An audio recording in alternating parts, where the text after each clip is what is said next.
नमस्कार, मैं नाज़मीन खान और आप देख रहे हैं SPN 9 न्यूज़। हरियाणा में एक बार फिर से जाति आधारित शब्दों का इस्तेमाल किया गया। जाति के आधार पर राजनेताओं का अपमान किया गया और इस तरह के शब्दों का इस्तेमाल कोई और नहीं बल्कि हरियाणा के नए नवेले मुख्यमंत्री नायब सिंह सैनी के जरिए किया गया। नायब सिंह सैनी गोहाना पहुंचे थे। गोहाना में उस जलेबी की दुकान पर भी पहुंचे थे जहां राहुल गांधी ने जलेबी का उदाहरण विधानसभा चुनाव के परिणाम के दौरान दिया था। अब ये जलेबी परिणाम के दौरान खूब वायरल हुई। वहां पर जाकर नायब सिंह सैनी ने जलेबी भी बनाई और जनता को संबोधित करते हुए कांग्रेस पार्टी के राज्यसभा सांसद रणदीप सिंह सुरजेवाला को लेकर जाति सूचक शब्दों का इस्तेमाल करते हुए नजर आए। पहले सुनिए नायब सिंह सैनी क्या कह रहे हैं।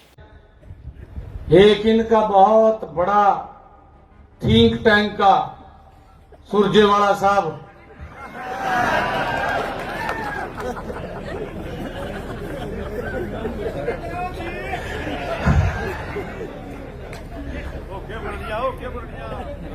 उसको तो अगर कोई सीख भी मार देगा प्रेस वाला को चंडीगढ़ पहुंच जाएगा गेल पड़े। उस पर कोई काम नहीं है, उस पर यही काम अब चलेगा।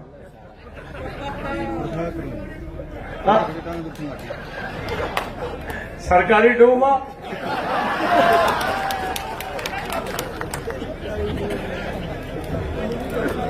सरकारी डूमा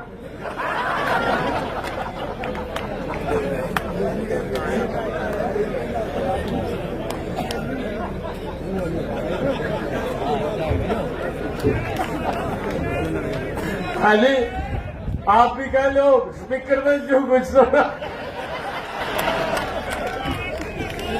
नायब सिंह सैनी ने रणदीप सिंह सुरजेवाला को सरकारी डोम कह दिया।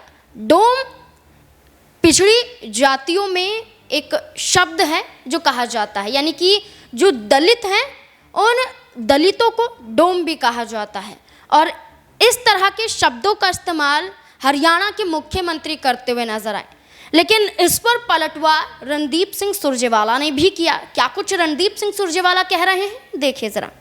नमस्कार साथियों, एक ऐसा एक्सीडेंटल मुख्यमंत्री जिसे अपना पीए तक लगाने का अख्तियार नहीं, मंत्रियों की लिस्ट हो या अफसरों की सब कुछ दिल्ली से आती है, वो अहंकारी भाषा बोल रहे हैं। दो प्रश्न मैंने उठाए। पहला प्रश्न, सरकार ली 3100 रुपया प्रति क्विंटल धान की कीमत का वायदा करके श्रीमान नायब सैनी जी ने, भाजपा ने और मोदी जी ने।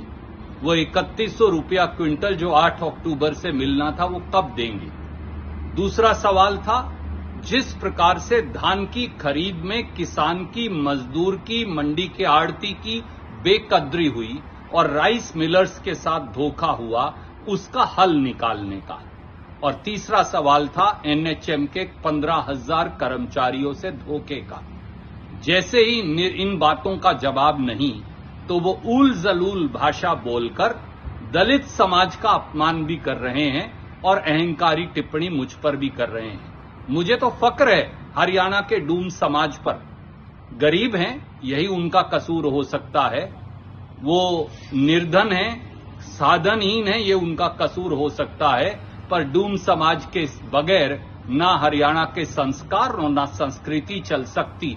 पूरे डूम समाज का और दलित समाज का अपमान कर श्रीमान नायब सैनी क्या साबित कर रहे हैं? ये जान लें कि जब तक किसान, गरीब, मजदूर, मंडी मजदूर, आड़ती, मिल मालिक, राइस मिलर, उनके साथ अन्याय होता रहेगा, तब तक मैं आवाज उठाता रहूंगा। और हरियाणा के लोगों की आवाज उठाना अगर डूम का काम है तो मैं इसे फक्र मानता हूं, इसे अपने लिए बहुत बड़ी इज्जत मानता हूं। पर अहंकार की कुर्सी से वापस आइए। आपको तो चीफ प्रिंसिपल सेक्रेटरी लगाने का अधिकार भी नहीं। एक दिन लगाते हैं, अगले दिन उतारते हैं और उसके बाद अहंकार की भाषा में बात करते हैं। चुनाव जीता है पर लोगों के प्रति जवाबदेही खत्म नहीं हुई। श्रीमान नायब सैनी, जवाब मांगते रहेंगे। ये हमारा कर्तव्य है। जय हिंद, जय हरियाणा। रणदीप सिंह सुरजेवाला ने भी पलटवार करते हुए कई बड़े आरोप न्याप सिंह सैनी पर लगाए। एक्सीडेंटल मुख्यमंत्री न्याप सिंह सैनी को बता दिया, लेकिन अब ये कहा जा रहा है कि क्या न्याप सिंह सैनी पर कोई बड़ा एक्शन होता हुआ नजर आएगा? क्या कांग्रेस पार्टी की तरफ से कोई कार्यवाही की मांग की जा सकती है? क्या न्याप सिंह सैनी रणदीप सिंह सुरजेवाला से माफी मांगते हुए नजर आएंगे? इस पूरे मुद्दे को लेकर आपकी राय क्या है? अपनी राय कमेंट सेक्शन में जरूर दें। देखते रहें स्पेन 9 न्यूज़। धन्यवाद।